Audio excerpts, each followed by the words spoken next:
I just finished watching season 4 of Overlord, and we are going to be talking about it because I have had a little bit of a rocky road with my relationship with Overlord, but this season was fantastic. Fantastic. I loved it. So guys, we're going to talk about Overlord in just a second before we get into the video, though I do want to say hello everybody and welcome back to another video.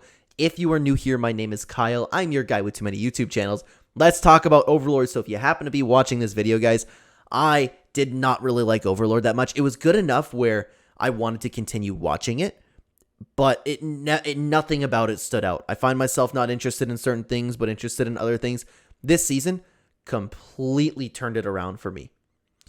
One of my problems was in the other seasons where it's like we were building relationships with characters and getting to know people that I didn't really think mattered. Either that or I didn't care about it. This season changed that. Everybody that we got to know, I enjoyed. I enjoyed taking a look at the kingdom and everybody in it and getting to know them and their plans and their strategies. So when we got back to Ainz, I was still interested.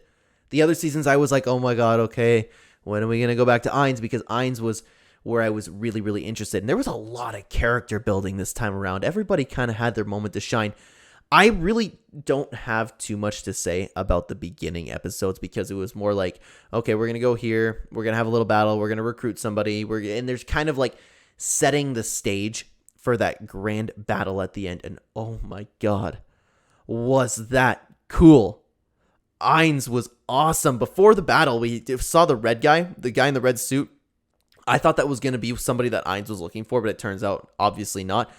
And actually, I want to talk about that because that was like the first time in Overlord where I was kind of like at my TV, like this is sick. I was like paying attention, laser focused, and I had no clue that Ainz just sent that other dude, and Ainz was sitting by himself, like in his own kingdom, and somebody else was posing beyond. Because when he was getting bested in battle, and he started bowing and was like, "I'll do anything, please stop, please stop," I didn't clue into it. I actually got like mildly upset on the inside because I'm like, who the hell wrote this? That is not Ainz. Even though you could argue that Ainz is insecure in himself.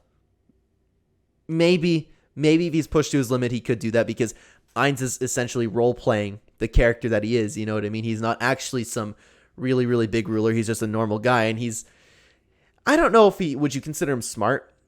Because he doesn't seem to really know what he's doing, and he just goes, so you thought right. That's exactly what I was talking about. He lets all the smart people do his talking for him. So I don't know. Now that I'm kind of talking about it, maybe it could be different as I'm thinking about it. But that whole battle was awesome.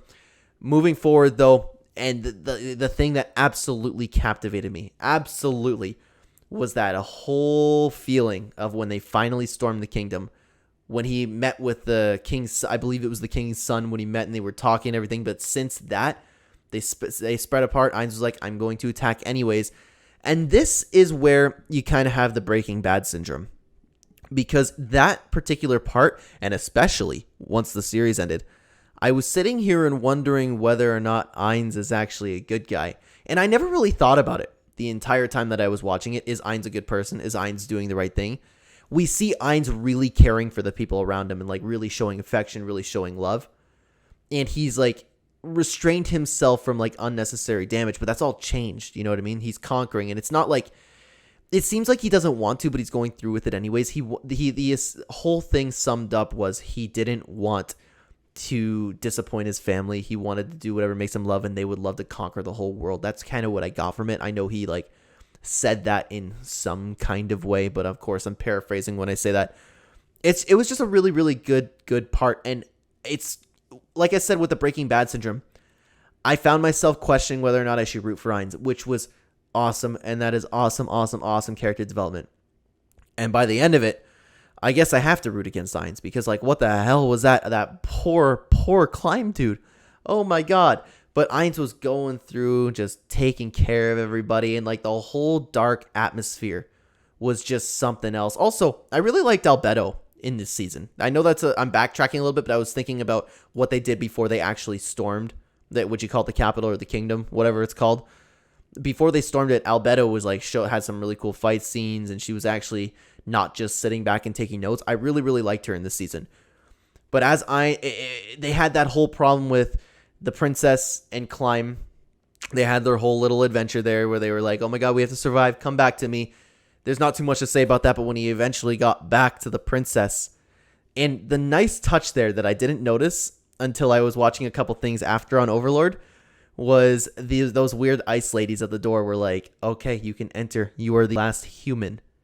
And it didn't matter because I didn't catch on to that at all until after with the princess. The princess wasn't human. And then that whole plan was staged. I'm very confused as to why Clen is part of all of this. Is it just because the princess likes him? That's where I'm a little bit stuck. But man, was that scene good. That scene was good. They were building up his strength this whole time, and he was actually thinking that he could hurt Ainz. He had the battle. He had to stare at what I thought was real at the time. I wasn't really caught up on the plan. I thought it was real that the poor girl was meant to kill her father. I kind of forgot she was a demon. And I was like, oh, wow. And it was like dark. It was sick. And it reminded me of like something that I really like from season 3. And I enjoy this show when it gets really dark. Like when that one girl was trying to escape the kingdom, and then that girl in the red dress, excuse me, I'm not good with the anime names, I'm sorry. Not Albeto. No, Albeto's the right hand. The one in the red dress, you know what I'm talking about. She tried to chase the girl, and then you could see you could feel what she felt in that moment where it's like, there's no point of escaping, is it? And then she gets tortured to death. You know what I mean? She gets murdered. That same kind of feeling is here where you know that Clen can't do anything, but he's fighting his heart out anyways, and it was actually really, really badass. It was really cool, and he ended up failing. And when he woke up, he found out that his princess was a demon. And then she was like, "Oh, will you become one with me?" And like, my heart was like tearing apart for that guy, man. Devoted yourself to this princess, and she just makes herself a demon, and he had to say yes because he's still devoted to her, a demon for eternity. That is insane. It is sick. It is twisted. It is dark, and I don't know where this show's going to go. But I thought it like the way they ended it, that whole stage thing, every single little detail, especially in those final few episodes. But I enjoyed the whole season. I like how they're building up those characters. Like it seems that dragon is the other player of the game, or one other player of the game. And yeah, like he was controlling the armor from the outside, which Ainz kind of figured out, and he's like trying to learn from them. So I'm excited to see. We've got to get to a point in the next seasons where Ainz finds one of his players, right? That's what we're building towards. I'm really, really interested to see that. But for now, him taking over that kingdom, oh man, was that good? Was that a good season? The setup, the delivery, everything was perfect. Everything that I've said about Overlord, I completely take back. I don't exactly take it back, but I mean, like, it was like, it's an okay show. But now, no, I'm like, no, Overlord's good. Overlord's good.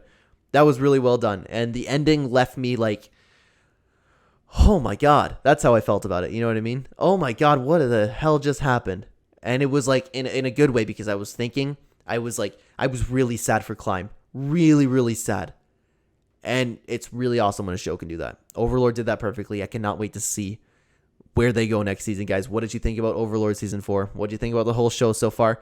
Let me know what you thought down below. And thank you so much for watching this video. If you want to continue watching the Clenema channel, maybe some other Overlord videos, whatever you guys want, there will be 2 videos on the screen right here. Or if you want to check out the channel, watch one of the videos. Watch something that I watch and something that I mindlessly talk about when I'm done watching, guys. Thank you so much for being here. I will see you in the next video. Take care.